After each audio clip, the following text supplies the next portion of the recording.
No, no, no, go, go, go, go. Oh, you oh, I can't you just get the kitchen and go make a sandwich. Oh, hey, I didn't even see you there. Sorry, just letting loose a little bit and playing some video games. Have you ever noticed that some people just kind of lose their cool when they play video games? Yelling out obscenities or sexist and racist slurs? Those people are so bizarre. I mean, it's just a game. What are they getting so worked up about? Let me just get a little bit more comfortable. Oh. Video games are a global phenomenon and something nearly every person on the planet plays. Whether it's Candy Crush or some hardcore game like Dark Souls, we can use video games to help understand human behavior from an evolutionary perspective. At least, that's what I'm going to try and convince you during this lecture.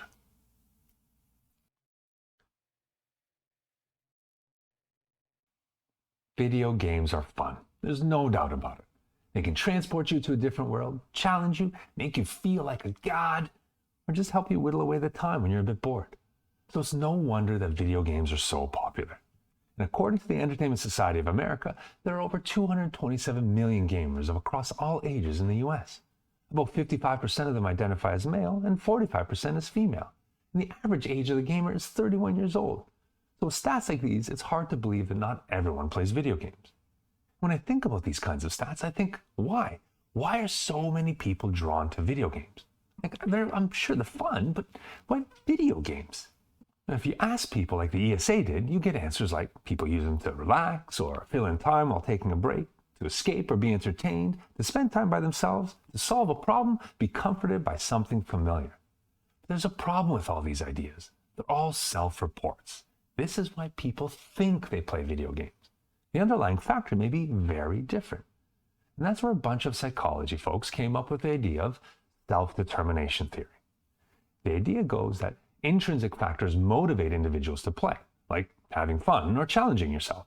And these factors can be grouped into three categories: competency, autonomy, and relatedness.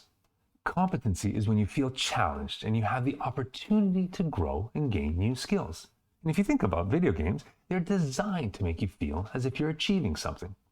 So this one makes a lot of sense. Autonomy is when you feel control over your actions. And autonomy is high when you're doing things of personal value, like playing a video game. And relatedness is when someone feels a connection with others. You can imagine how video games can make us feel connected to others when we're playing a multiplayer game, or perhaps providing the feeling of connection when you talk about games with someone else. Now, this idea of self-determination theory has been cited over 3,000 times. So there's clearly something going on here, right? But to me, well, if you think about these three reasons, well, this feels like the same as the self-reporting issue from the ESA survey. To me, it feels like there's more to the story. Feeling good is great, and the perception of control and connectedness we all feel too can also be great. But those things can't be the only things driving our behaviors. Like, for example, if we go to the beginning of this lecture where this weirdo got super aggressive. Clearly, this behavior can't be explained by self-determination theory alone. And this is why Tom and Eddie and I have a very different idea that's driven by a more evolutionary approach to understanding the drive to play video games. And these stem from our desire to have sex, the need to prepare ourselves for aggression, and the fear of death. Sex! You can't have sex in a video game. Well, not just yet anyway. And we also argue it's not sex specifically, but the desire to have sex. But it's kind of funny how you hung onto that one. For this lecture, I'm going to focus on sex because from an evolutionary perspective, it's all about sex. Those individuals that leave the most offspring behind leave more of their genes behind in the next generation. And that's what drives evolution. And although many individuals have a similar number of offspring, there is still variation in the quality of partners we can find and the quality of offspring that we end up producing. And that's where things kind of get interesting. Let's take a look at this image. Here's a gaming competition with a bunch of players. To make things more fun, let's imagine that these two players, this man and this woman, are competing against each other. There are two possible outcomes in this competition, right? If this woman loses, what's our response? Perhaps it's what we expected and our preconceived notions about intersexual competition are supported, and we go about things in the same way we always have. But perhaps this woman wins, because the winner in a video game competition is not determined by body size or physical strength. It's determined by reaction time, creativity, and strategy, things that don't align to a specific sex or gender. What's our response now? Are we surprised? What do we end up thinking about with respect to this woman? But what is even more interesting to me is, what do we think of this man after he loses to her? How do we think he's going to behave because he's lost to her? Now, I'm sure every one of you is watching right now and falling into cultural and stereotypical traps. But let's revisit this in a little bit after I show you one of the research studies I'm most proud of. See this game? Look familiar? Yep, early Halo. For this experiment, he talked to his teammates in one of two voices. In 1/3 of those games, he played but would interact with teammates using a male voice. In another third, he used a female's voice. In a final third, he didn't communicate at all as a control. And then he looked at what his teammates were saying back to him. So let's take a look at the results. On the y-axis here, we see the number of comments he received from teammates. On the x-axis are the two treatments, the male and female voice that he was used. So Jeff then looked at the number of positive comments he received while playing when using a male or female voice. And these are comments that, of course, are supportive. And what he noticed was they were very similar. Right? It means that players were generally supportive to both men and women in a similar way. And that's great. But what do you think about the negative comments? I also have this feeling that about half of you are watching this right now know the answer, and hope the other half, well, you can see where I'm going here. What Jeff found was that he received many more negative comments when he used a female's voice. What? I know, right? Look at that difference. It's evidence that men were more negative towards women. And I know what you're thinking about right now. Hashtag not all men, Mike. And that's what I wondered too. Could we identify which males were behaving badly? And that's where I got in touch with Jeff and asked him if he had plans to explore some of the data any further and look at who's behaving positively and negatively and why and when they're behaving that way. He said he really wanted to, but just didn't have the time with everything going on. So that's where we started collaborating. Cool guy, that Jeff. If you've ever played Halo, you know that at the end of every game, there's a summary that tells you how each player performed, both in terms of the number of kills they got and how often they died. And you can also get their player level. So that's what we did. We categorized all the players and what they said based on the number of kills, deaths, and their level. So for this, I'm just going to focus on player level here because the results from all three factors are really similar. So what we have here on the y-axis are the number of comments that Jeff received. Positive in the top graph, negative on the bottom graph. And this is the function of a player's level, which is on the x-axis. What we see first is that men are pretty positive towards other guys, regardless of their skill level. So a general sense of camaraderie. And lower skilled players are kind of meaner to other guys, but they're kind of not super mean. Now I know you're wondering what's going on here.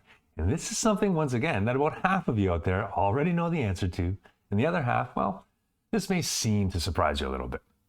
When Jeff used a female's voice, he got more positive comments from men that were of higher level and way fewer positive comments from men that were lower skilled.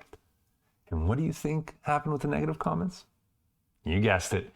These lower skilled players were also much more negative towards Jeff when he used a female's voice. And I love this pair of graphs because they so nicely summarize male behavior and which men are behaving more aggressively. And if you look carefully, there's something really interesting happening about the middle at about level 30 right there. Everyone out there, if you're looking to date a guy, you want to avoid the players that are lower than level 30 and date guys that are above level 30. And that means that next time when you're on a date and he starts talking about video games, rather than getting upset, ask him what level his mage is, and that will give you a better idea of what kind of individual he actually is. But why should a guy feel threatened about losing to a girl? It's just a game, right?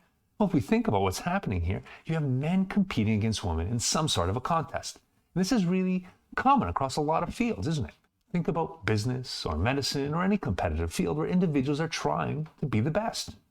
Well, that's where evolutionary theory does a really nice job of explaining what's going on. Let's take this hierarchy right here. Each line represents an individual. So we have a hierarchy of 8 men and 8 women. Historically and evolutionarily speaking, men and women had separate roles in society and largely belonged to separate hierarchies. So let's take a look at this guy in 5th place. He's not at the top, but not quite at the bottom either.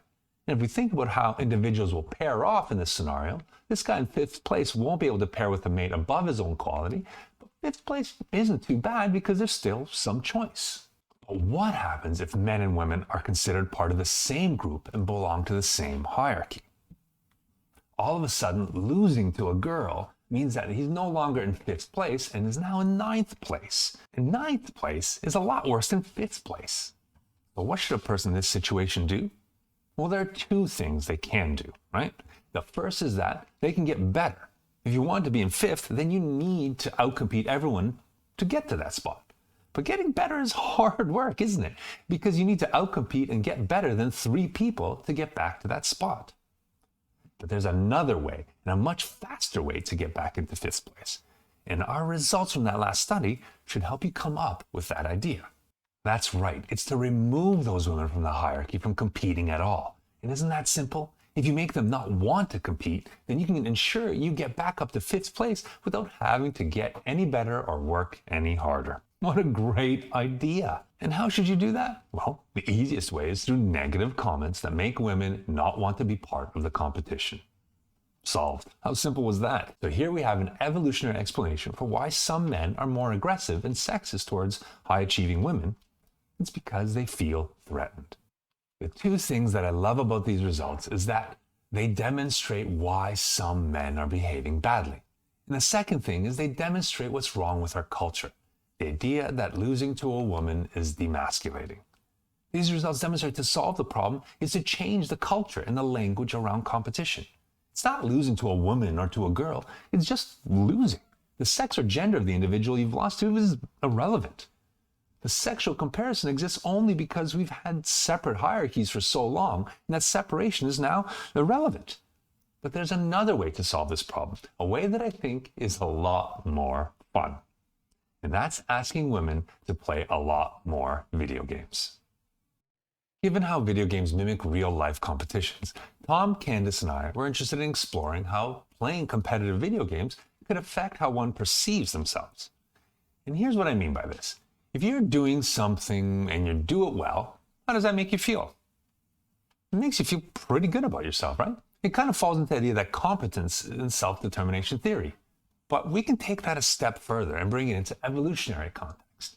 If something makes you feel good, then it also has the potential to change how you perceive yourself, and therefore how you behave, which could then have consequences on how you compete. Make sense? All right, so what we did here was survey over 500 people and ask them a bunch of questions about how often and what kind of video games they play, how aggressive they are, how interested they are in sex, and also what they think about themselves as a mate. Or in other words, what kind of catch they think they are. And this is where I think it gets really fun. There was no association between how many violent video games individuals played and how aggressive they were, so that's always nice. So we'll focus on the rest. If we look at how much time individuals spent playing violent video games, there was a positive correlation between how much time they spent playing violent video games and their interest in sex. And that existed for both men and women. Fun, right? Even more interesting is the relationship between how much time individuals spent playing violent video games and their self-perceived mate value, or what kind of a catch they thought they were. Men, well, they always thought they were great, which I find hilarious and I think explains a lot about men in general. But interestingly, the more time women spent playing violent video games, the better they thought of themselves. But of course, there's a limitation with what we did here. It was only a survey, so it only shows a correlation, not a causation. But how can we solve that problem? Well, we can make men and women play a violent or non-violent game and then ask them the same questions afterwards.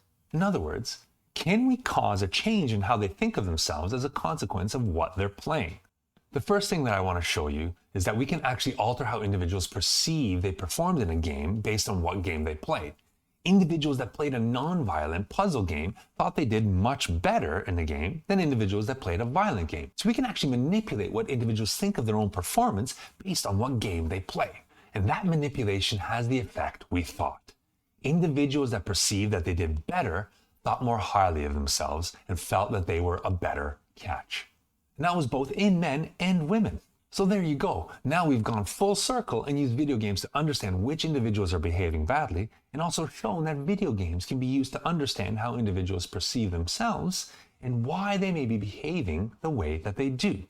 This research not only scratches the surface of the possibilities of using video games to understand human behavior, but I think it does a really nice job of demonstrating that we can use unique approaches to understand human behavior, well, from an evolutionary lens.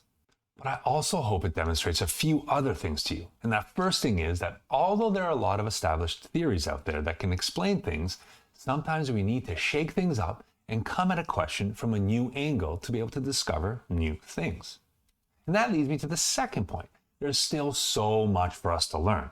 That means that just because some people have been working on questions for a really long time, it doesn't mean that those ideas are the only explanation. In fact, they probably aren't. And finally, what I think our studies show is that video games can be a powerful tool to study human behavior. We've actually run a whole bunch of other studies, and we're in the process of writing these studies up. And those experiments support these ideas further and extend some of our other ideas into human behavior too. And hey, I didn't even get into aggression or fear of death yet, and I think that I'll save that for another time. At this point, I think I'm just going to get back to video games, and I'll have a little fun myself. See ya.